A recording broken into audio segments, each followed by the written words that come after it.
because they become dehumanized. And which one is the white doll? Which doll is the pretty doll? Which doll is the nice doll? Which doll is the bad doll? Which doll is the nice doll? And which doll is the bad doll? And why is that doll pretty? Because he's white and he has 2 eyes. Which doll is the ugly doll? Why is that doll ugly? Because he's black. Which doll looks most like you? Me? Yeah, which one looks like you? And that one. Okay. That doll.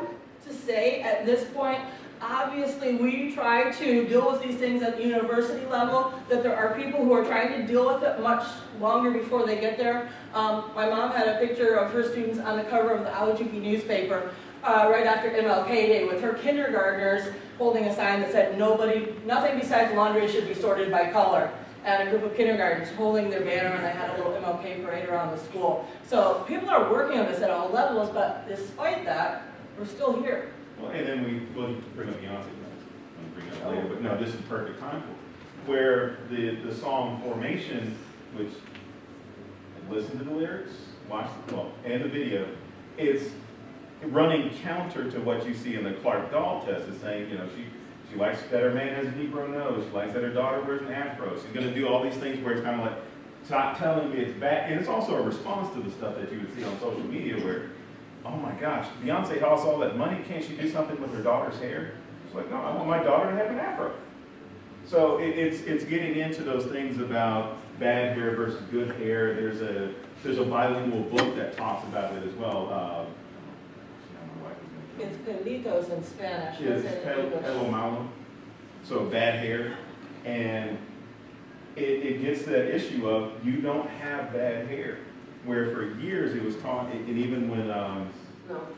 well, anyway, she has this speech where she's being interviewed by reporters, and she's talking about, hey, we're going to wear our hair natural, we're going to look like this, because, hey, doesn't it look good? Because even the white kids around here are wearing afros now. You dig it, don't you? So it gets in that whole issue of putting all that pressure, one, for gender, but then also for race, that we have to have our hair a certain way, we have to look a certain way. And I'll skip past Birth of a Nation.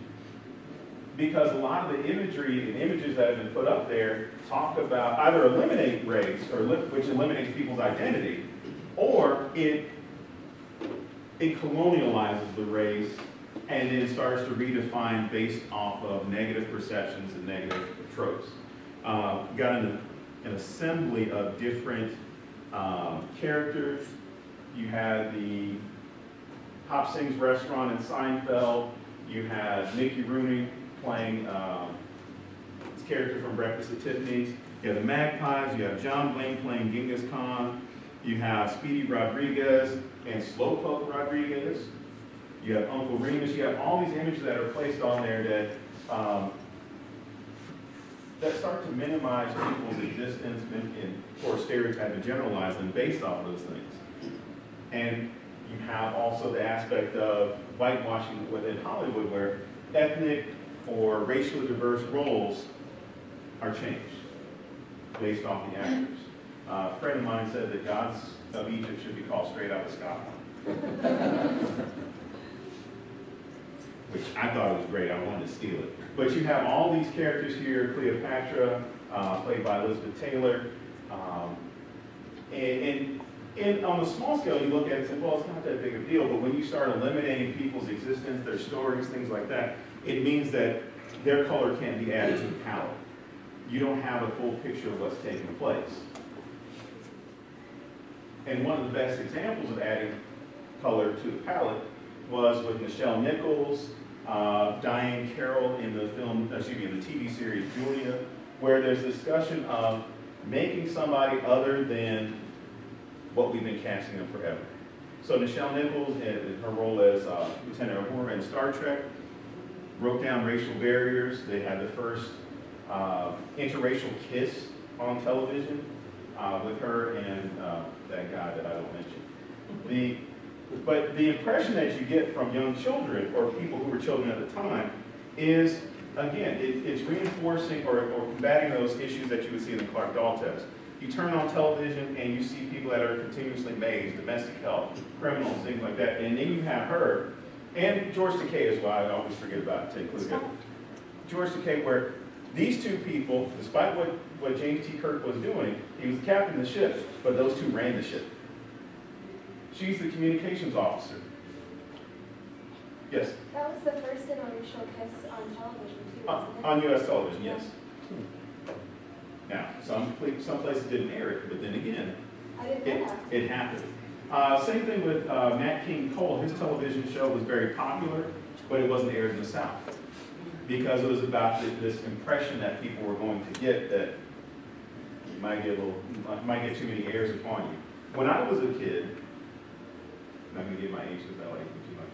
Ghostbusters came out, and so the first thing that I noticed was, oh my gosh, there's a black guy who's a scientist in the movie, Winston Zeddemore. Now, the backstory they eliminated, but he was actually more qualified than all the other three Ghostbusters. He was a military, so it's kind of like they're checking off every box to make him the super Ghostbuster, or the super token is all I can call him. He's got a PhD in astrophysics and a couple other areas, and he's well known. They bring him in, of course this gets cut from the film. But for kids, especially young black kids, they see this, and Ghostbusters is about them. I started putting on Ghostbuster t-shirts. I ran around my house with a vacuum cleaner, pretending I was getting rid of ghosts. I was doing all that stuff because it starts to change what those possibilities are. Whereas every household, you have parents telling their kids, you can go on and you can be anything. But if you don't see it out there, you don't see the opportunity, you don't believe it. So, here, I'll give the preface to my book. I don't have to give my child that BS story anymore, that BS push, like you can be anything. Because now that there are people breaking down those barriers, there are people that are actually being linked to science, to math, to space, to politics. When I look at her and I say, hey, you can do that too. I won't say it with any reservations. And so that's kind of what we should all strive for, is making, or democratizing the whole system, making it accessible for everybody. George Takei, in this case, also talks about his family being in Japanese internment camps, and he reminds us continually of that. I've told my international students when I talk about myself way too much that my heroes tend to be people, you know, especially in music, like people like John Lennon and Ani DeFranco, who I would describe as very visibly fucked up in their writing, pardon the language, but they share that fragility, and they share that they're not perfect human beings in that. And that's part of what kind of is the draw in that case. Oh, I'm sorry. Yeah. I lost my tangent somewhere in there. Oh, that's fine. Where was it? We were talking about as far as coming from. George Takei, I was going to say, also obviously is a person who also stands for the LGBTQIA community, which is also a nice thing that he's out in that capacity.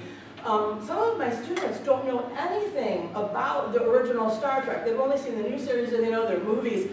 I grew up being an anti-Trekkie because I used to live with one for a long time. I would say the old series is a really good narcotic for me. It used to get put on and I'd be asleep in 5 minutes.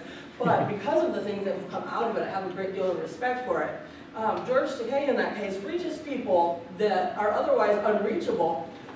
Again, talking about the conference yesterday when we were looking at things, I was thinking about the group at ASU who trains the LGBTQIA allies. I'm on the group. We are all white. We're not all homosexual or heterosexual. There's a wide variety of people based on sexuality. But realistically, we're talking to a student population that represents ASU. We're talking to a faculty population, staff population that represents ASU, and all of us are white. Should not be the case. I was going to say that sci-fi is a great way to get into a lot of those different backgrounds, or whatever it is, orientation, gender identity, race, ethnicity, gender, all those things start to play out. But when we start looking at the way it gets represented on film, it's a little bit deficient. 1% represent people with disabilities. one of the more prominent ones to put up there is Professor X. You have, I think it's on the same statistic, the sci-fi films themselves, 8 protagonists, male protagonists of color. 6 times it was Will Smith. But I like to joke about Will Smith saying, like, he and The Rock have now transcended race. So it's one of those issues of, not that they're not seen as black, but it's one of those things of, they can take whatever role they want. No one's really there's not really gonna be a backlash from them. Which I found it funny that The Rock was playing Hercules a couple of years ago. It's like, well, wait, it is The Rock. But how we see things changing though, I would go back to Will Smith, not only with race, but other components, as things like his son Jaden, who shows up in skirts in a lot of places, yes, and is still a male, and is there with his girlfriend wearing a skirt, causing a controversy in Fashion Week every time he does it. He's done that a whole bunch of times now. Aren't you used to this? But apparently we're not, because there's a guy in a skirt. And the issue is that we look at, even with clothing, the issue would be, you can wear, typically seen as men's clothing. I mean, there was a time where women wearing pants was revolutionary. But we've gotten to that point now where it's kind of like, she can wear whatever the hell she wants.